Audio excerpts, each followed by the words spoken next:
All right. So, yeah, my flight was canceled, so I'm here. This was initially supposed to be a presentation in the philosophy track.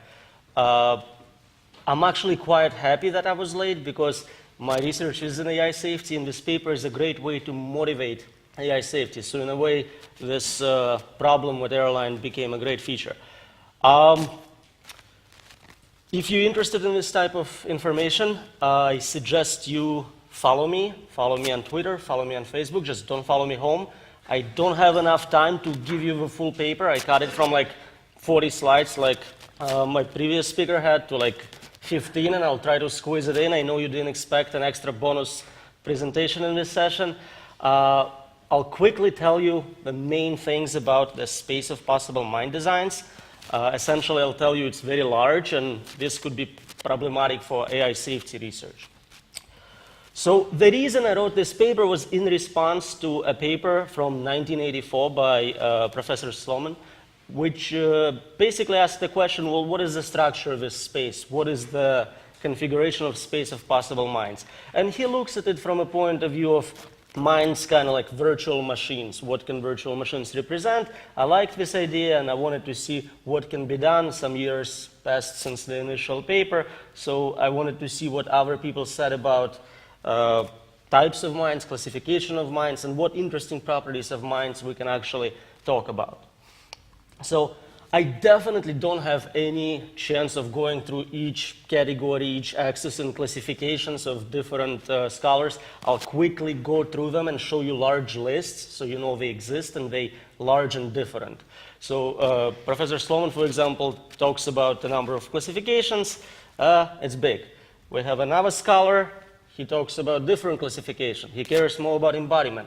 Point is, each one of them found completely different ways of classify minds, categorize them, look at different properties. There is a few which try to compare it with respect to human performance level, better than human, less than human. Again, it's not as important for you to understand each subcategory as just how ridiculously infinite it is in every direction of measure we can look at. So there are some other possible models, and each one of those is kind of interesting to look at its own limitations, computational requirements, things of that nature. I kind of borrowed visuals from Yudkowsky's paper on this space of minds. I added my own interesting additions to it, but the main point is what we know as minds, what we are used to, all of us, human beings, biological intelligence, is that little tiny blue dot there. I don't know if you can even see it from the back. Everything else, different optimization processes, artificial minds, software, alien minds, intelligent systems built by aliens, all that is completely outside of our range of what we used to, what we understand, what we know how to work with. So that's kind of my main idea, and how it ties in with AI safety is that if we just generally kind of go and evolve a mind or randomly generate a mind or pick one design at random, we're very likely to end up somewhere in the space which is far from where we want to be, space we understand, space we are compatible with. Okay? And intelligence is a scale. This is not drawn to scale, and it's inconsistent even eternally. But the point is that intelligence is just one category there. We have values, we have capabilities in terms of computational resources. All those things need to be taken into account. So in my work, I kind of follow what Sloman did with virtual machines, but I generalize it. I basically say a mind is a program. We can convert human minds to uploads, supposedly one day. If you create AGI, that would be a program, it would be a mind. So that's one way of kind of simplifying the process, and then we can also apply some math to it by saying, well, programs are numbers, it's a large integer, now we can say things about sets of integers, we can compare them, we can see how unique they are. Obviously, there is a lot of integers. There is infinite number of integers, and we kind of show that by trivial examples, there is an infinite number of minds. Minds can be different by a single bit, maybe a preference in some terms, a favorite number, and we can quickly show very easily that this is really an infinite sequence. It's interesting to look at some extreme properties, such as what is the smallest mind we can think of, what is the largest mind. So if we assume again that minds are programs, then there are some very interesting Turing machines with proven minimum sets of states and configurations which actually perform universal computation, and those could be seen as small as such things. As far as largest minds, there is really no theoretical limits. There are practical limits. I talked about some of them in my posters on recursive self-improvement, but there are limits to how much matter you can kind of bring together before the whole thing collapses on you. It's also interesting that if we treat this as, again, a set of numbers, there are ways to automatically generate those. Not very computational, but possible. So we can kind of brute force the list, do a Levin search on it, and go, well, let's start at 0 and go, is 1 a mind, is 2 a mind? It's not obvious what this property of testing for mindness is actually computable. There are some limitations on what we can say. But if we add additional limitations, and maybe we'll only look for it for an hour, so there are no halting problems and things of that nature, it might be possible to kind of do a prime-like search for mind space.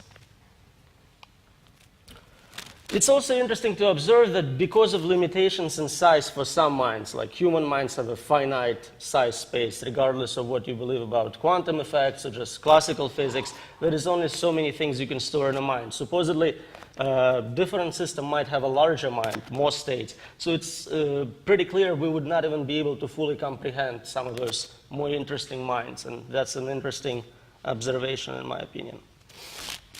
It's also interesting that if it is possible to, in fact, generate minds with this search approach, that means we can't really ever lose minds. We can't destroy them. You can always regenerate those. So in a way, given infinite computational resources, you can bring back really any mind, just brute force the set of possible minds up to a certain size. Some people also talk about minds being part of other minds, kind of like nested mind structure, maybe as ideas in a greater mind, maybe as universe being considered as one large brain-like thing, and we are kind of in it. Again, just kind of interesting observation, not sure what we can do with this one. We can also look at minds in terms of how they acquire knowledge. And this goes a lot to the previous talks on baby AI and things of that nature. Does it learn from the environment? Does it come with a built-in database of all facts, Wikipedia kind of style? Is it a mixed model where it needs embodiment and it goes through the environment, learning from humans, but also kind of downloads Wikipedia as well? So that's another type of difference we can classify minds with regard to. And of course, there is intelligence. We need specific problems to measure intelligence. Intelligence doesn't exist outside of goals, as was stated previously. I like to think of those as problems. There is a very well-defined computational complexity theory about different types of problems. We can classify them, we can figure out difficulty of problems. So it's interesting if we can kind of compare minds with regards to that classification system, how capable they are. We also can look at something like human and non-human minds with regards to being able to solve AI-complete problems. As far as goals of greater minds, we're not really talking about primitive minds. They're not quite at a level where they can form their own goals. For superintelligent machines, M100 talks about basic drives. They were mentioned in previous talks. Basically, ideas like self-preservation, trying to get as many resources as you can, so whatever goals you do decide to have in the future, you would have them. Bostrom's in his orthogonality thesis shows that you can really combine any level of intelligence with any goal. They are not in the same direction, so that kind of implies that hopefully, regardless of what AI we produce and how we produce it, we can add, be friendly to humans as a goal to it. People argue about, is it possible to do later? Does it have to be part of initial design? But that seems to be one area to look at. Finally, I started looking at things like, well, now we have minds, we define them. How can we define certain things we know about, such as communication? Can it be defined in terms of the same mathematical concepts? So communication is really about, do we have a meeting of the minds? Are we understanding each other? And the best way to formalize it is kind of prediction series. If I'm going to say things, can you predict what I'm going to say next? That means you understand me well. So if I can produce a binary sequence and you can kind of guess what's going on there, we're on the same page. Interestingly, if you are really good at this and we're producing exactly the same sequences, we are identical. There is no difference. We are fully predictable, and that means there is not much in terms of what is known as free will. Every decision you make is predictable in advance. You are fully deterministic. So that's an interesting side effect of that. An interesting thing we might want to learn to do if uploads come to be and we want to make sure the upload we're generating is actually accurate and useful is this idea of testing equivalence of two minds. So if you just have two programs, you can just do, bit-by-bit comparison, make sure they're the same, and it's switched between different substrates, you have from human brain to a software program. How do you actually test that it was a quality transfer? So one idea is to create this modified Turing test where you get to question your own upload in terms of like your private information, kind of passwords and preferences, which may not be publicly known. It's also possible to have someone outside, a third party, question both of you to make sure it is the same mind on both systems. So I'm not going to waste too much of your time at this point. I'll say that I'm excited about this topic. It seems like there is a kind of new type of revolution coming up. We started with discovery of this universe of stars. We went on to universe of biological programs, DNA. Then Wolfram proposed studies of computational universe, simple programs. And it seems like the next one will be this universe of minds. What are the possible AI designs? What are the things of that nature? So there is lots of references. It's a really kind of survey-ish type of paper. This is just references to my papers, so you can start looking from those. And thank you. Thank you very much.